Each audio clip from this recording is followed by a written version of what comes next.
তারা কাবারের পিছনে ঘুরে না, খাবার তাদের পিছনে, তারা দুনিয়ার পিছনে ঘুরে না, দুনিয়া তাদের পিছনে। আল্লাহ পাক বলেন যে আমার হয়ে যাবে, আমি আল্লাহ তার হয়ে যাব, আর আমি যখন তার হয়ে যাব তামাম পৃথিবীর সব কিছু তার পিছনে চলে আসবে। সুবহানাল্লাহ। আর আমরা তো এখন দুনিয়া দুনিয়া করি, টাকা পয়সা জিলাপি যারা করে তারা সারাদিন একটা জিলাপি খুঁজে পায় না, এই জন্য তারা আফসোস। আচ্ছা দেখেন, আজকে আপনার মাতৃ ভান্ডার যান, নাম করা তো মাতৃ ভান্ডার, আর তো অনেক ভান্ডার আছে কিনা কম? এই ভান্ডারে কোনো সমস্যা নেই, যদি বলেন মাইজ ভান্ডার তখন দেখবেন বেদাত শিরিক আরম্ভ হবে। এই ভান্ডারে মিষ্টি না খাইতে পারে সবাই, হিন্দু বলার মিষ্টি খা, কোনো ফতোয়া নাই। ওলি আল্লাহ দরবারে গিয়া তাবারকারি হারাম। আজকে সবাই বরাত রজনীতে যদি আপনি হালুয়া খান তাহলে বেদাত হারাম।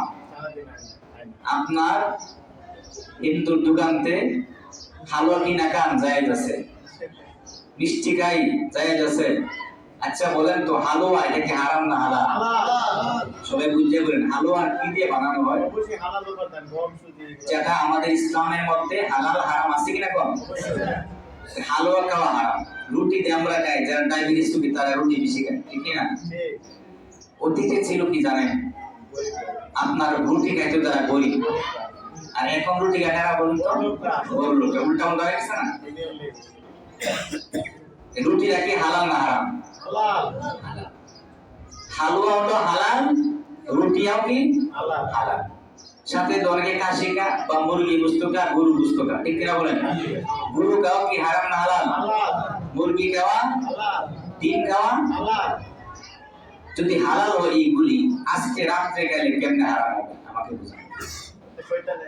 হালালটাকে যদি কেউ হারাম মনে করে, ইসলামে কি বলে, যদি কেউ হালাল উপার্জনটাকে কেউ হারাম করে সে কুফরি করবে, মানে সে কাফের হয়ে যাবে। এটা বলেন তো, কাফের হয়ে যাবে। কি হবে? মানে সে অস্বীকার করছে, কারণ সে কি আল্লাহর দ্বীন ইসলামকে অস্বীকার করছে, নবীজির বিধানকে অস্বীকার করছে, কোরআনকে অস্বীকার করছে, হাদিসকে অস্বীকার করছে। এজন্য সে কি হবে বলেন তো? কাফের। মানে কুফরি করা মানে কাফের হয়ে যাওয়া। কথা বুঝায়? টুপি খানতে বিললে কি মুসলমান হয় না? কথার মাধ্যমে মানুষ কাফের হয়ে যায়। যারা খালি ফতোয়া দেয় কাফের কাফের, লাস্টে দেখবেন নিজে কাফেরই মরতেছে। হালাল থেকে যে হারাম করলো সে কি করলো? কথা বলা রেখে রুটি খাওয়া কি হালাল, হালুয়া খাওয়া হালাল, বারে বলতেছি গরু খাওয়া হালাল, কাশি খাওয়া সব হালাল যদি হয়, এটা খাইলে হারাম কিভাবে হবে?